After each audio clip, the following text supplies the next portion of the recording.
Become an expert on Pride and Prejudice and zombies in under 20 minutes. Don't forget to like and subscribe.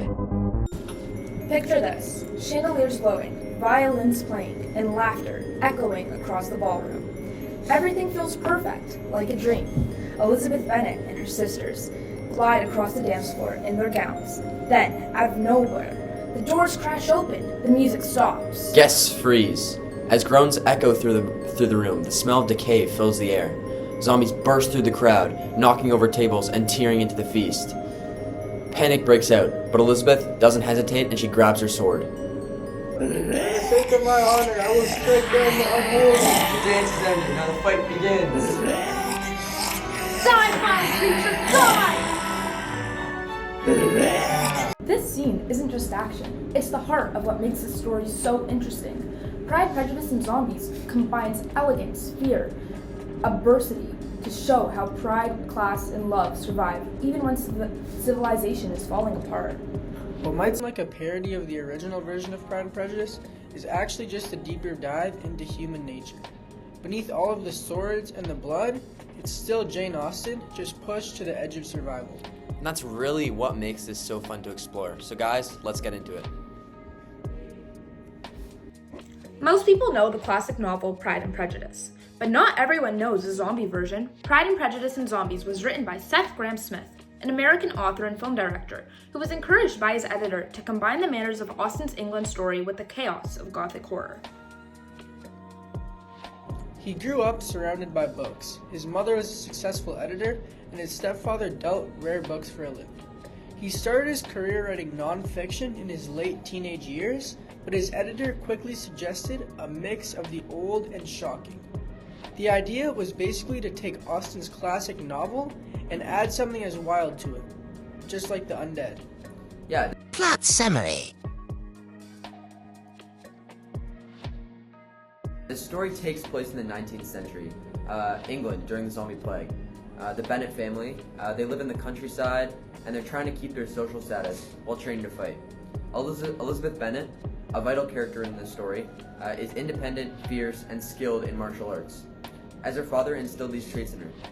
Her pride and strength put her in a sort of conflict with Mr. Darcy, a wealthy man whose pride comes from his name and power.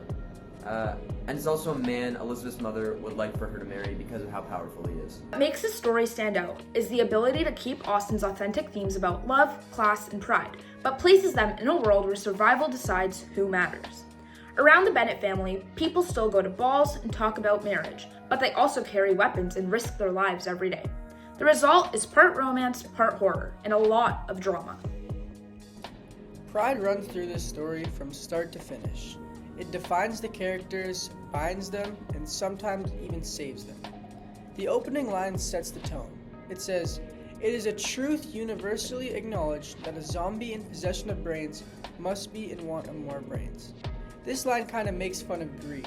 It replaces the hunger for money with hunger for flesh in this version of the Pride and Prejudice. Both kinds of desire never end, and in both worlds, people always want more wealth, more status, and more power. McCann once wrote, "Jane Austen carefully places her characters in just the proper symbol of their economic, social, or intellectual condition. This still fits perfectly. The rich hide in their grand estates, while the poor risk their lives outside. The walls around Pemberley and other estates in the novel are physical proof of privilege. This Gothic setting just makes those walls matter even more, turning them into symbols of survival instead of comfort." Elizabeth, one of the main characters though, doesn't really rely on protection or wealth. The narrator says at one point, Elizabeth has been blessed by the 7 gods with wit, courage, and martial arts skills, but little fortune and no social standing. She doesn't have any money or high status, but she has strength, pride, and belief in herself. Her courage earns her value in a world where bloodlines don't matter anymore. Her father shares that same view. He proudly says, "My daughters are trained for battle, sir, not the kitchen." In a time when women are expected to marry rich men, he teaches them independence. That one line flips social order upside down and survival replaces their status. Zimmerman explains that pride is a detachment from other human beings, in which the self is not seen as involved with others but as superior to them. Darcy fits that perfectly at first. He's proud because he was born rich, but when he sees Elizabeth's bravery, his world begins to shift. In fact, the novel says, Darcy's pride had often led him to be ungenerous to those below his station, yet her courage forced him to question his own arrogance. The Gothic chaos around him forces humility out of him. He learns that being noble isn't just about the title, it's about his actual character. Another journalist named James Sherry points out that both Darcy and Elizabeth must undergo some changes of heart and of opinion before the novel can reach its solution. The zombies just speed that process up. Death doesn't really care about money or pride, and the constant threat makes everyone face who they really are. McCann again also reminds us that the country house, which is far from being decorative, serves a vital purpose in the story. Its purpose is that survival, but it also shows separation. The rich are protected while the poor become disposable. Class becomes visible through fear. Elizabeth challenges that world every time she speaks, and especially when she fights. She says, "I shall never relinquish my sword for a ring," which means she refuses to trade her freedom for comfort or for marriage, and her pride comes from self-respect and not arrogance, which her dad instilled in her. Zimmerman adds that Elizabeth learns to judge accurately while deeply involved. She doesn't let her pride blind her anymore. Instead, she learns to see clearly and stands up for herself. By the end, the zombie world destroys any illusion of superiority. Pride without empathy becomes useless. And the story shows that real dignity comes from courage and not the class you were born into. Wow, Emerson, that's a really great description of how this book really shows pride in class. Thanks. This story takes everything Austen hinted about women and brings it to the surface. The women here are warriors, but the world still expects them to act gentle and modest as women would be in this time. That clash between the power and manners is what makes the story both funny and serious. The narrator says, muskets and katana swords were a more effective means of protecting oneself, but they were considered unladylike. Even when women have the tools to survive, they're told not to use them just because it's improper. It's really a sharp joke about how society values appearances more than safety. Then there's Charlotte giving advice to Elizabeth about Jane. A woman had better show more affection than she feels. This basically explains how even in a deadly world, women are told to hide their emotions just to please men. It shows how social expectations survive even in the middle of chaos.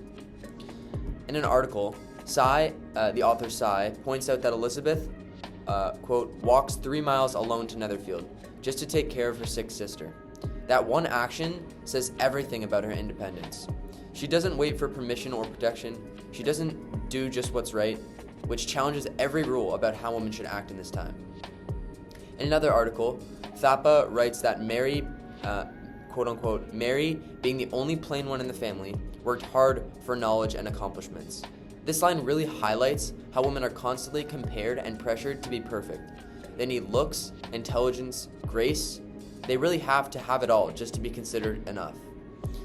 In the previous article, Cy also writes, quote-unquote, Elizabeth's struggle for the autonomy of marriage is the concentrated embodiment of her masculinity. Now this quote highlights that it's not just about rejecting love, it's about wanting equality. Elizabeth wants a relationship built on respect, not control. Miss Bennet never grows and is obsessed with the idea of her daughter's marriage, she says. Oh, what a joy to see them all thus provided for. She celebrates her daughters marrying rich men, not surviving battles, and it clearly shows how deeply these old traditions are rooted.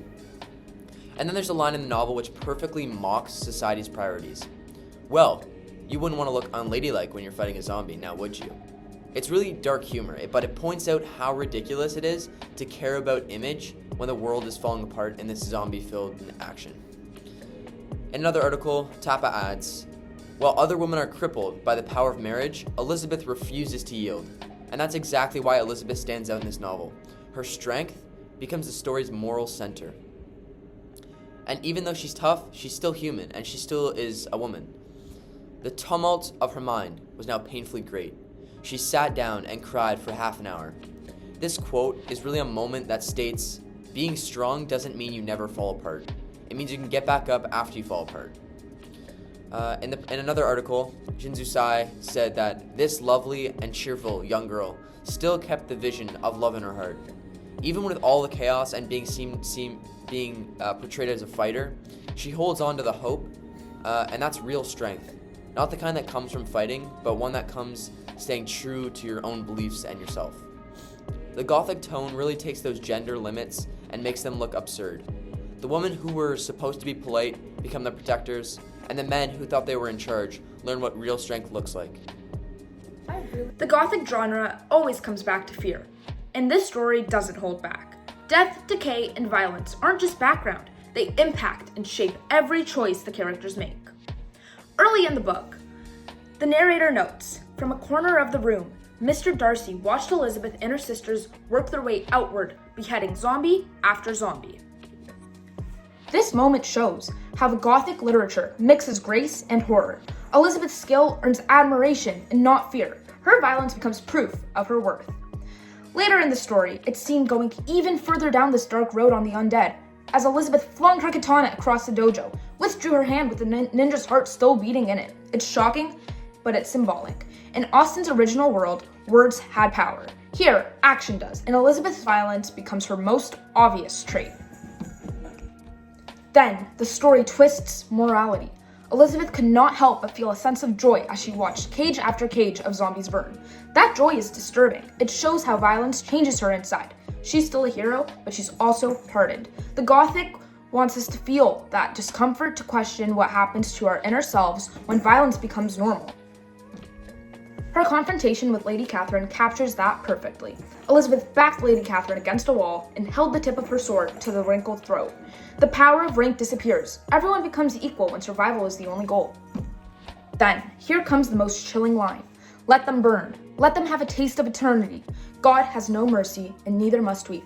This is clear Gothic morality. Brutal, cold, and honest. When the world turns cruel, kindness slowly begins to disappear.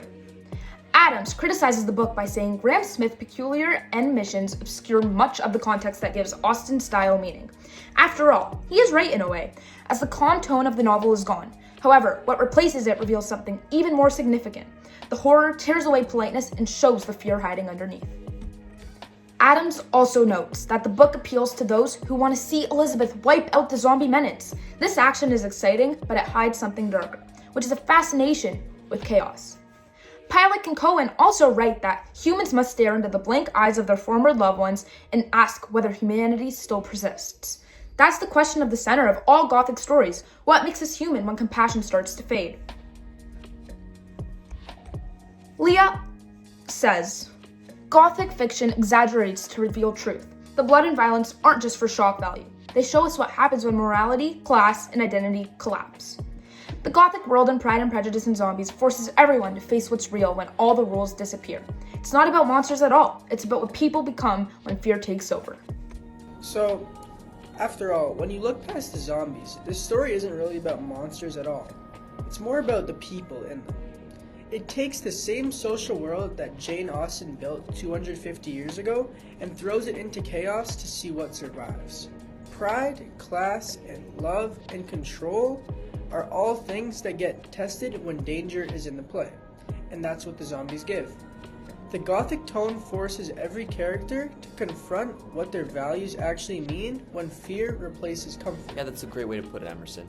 For me, the biggest thing is that the story shows that old rules from the 19th century only work when the world feels safe. The moment that safety disappears, like in this novel, the truth comes out.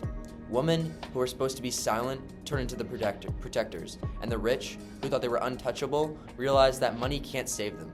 Even love changes as it becomes something earned through courage instead of arranged through status. The violence and fear also expose something deeper. In this version, killing zombies isn't just a way for the characters to survive. It's a way for the characters to understand themselves. Elizabeth especially finds freedom in this chaos. She quickly learns that power and compassion for others can exist together. They can coexist. The Gothic setting gives her what the polite society of the original novel couldn't: the right to define herself. And if you really think about it, it's also kind of ironic that the zombies are the ones destroying the civilization. Because the same people who once looked down on others are suddenly equal in fear. Death doesn't care about class, gender, or manners, and it reminds everyone that at the end of the day, we're all the same. That's really what makes it Gothic. The horror doesn't exist to just scare you, but it exists to reveal what people become when the safety net of society and societal ladder disappears. It's uncomfortable, but it's also very real and realistic at the same time. Pride turns into survival, love turns into loyalty, and identity turns into resilience. And in a way, the story ends where Austen's message began. It asks the same questions. What makes someone valuable? Is it birth? Is it money? Or is it how they treat others when life gets too tough? Those questions haven't changed in hundreds of years. They've just found darker meaning in a darker stage. So, even though the novel is full of absurd actions, Pride and Prejudice and Zombies still does what all good Gothic novels do. It holds a mirror to humanity to see where we're actually going wrong. It exaggerates everything to show the harsh truth, which everyone kind of gets, but no one is willing to speak up and admit it. We like to think that we're far from chaos, but the story reminds us that order can vanish overnight. When that happens, what we value most is what defines us. In the end, it's not really a story about fighting the undead. It's about staying human, and that's all that matters. And that's why Pride and Prejudice and Zombies is more than just a strange version of a classic novel. It's a reminder that even in the darkest stories, we're all still human, chasing our natural desires and looking for the same things, which are love, meaning, and the strength to survive. Now you're an expert on Pride and Prejudice and Zombies. Thanks for watching. Hey, don't forget to like and subscribe.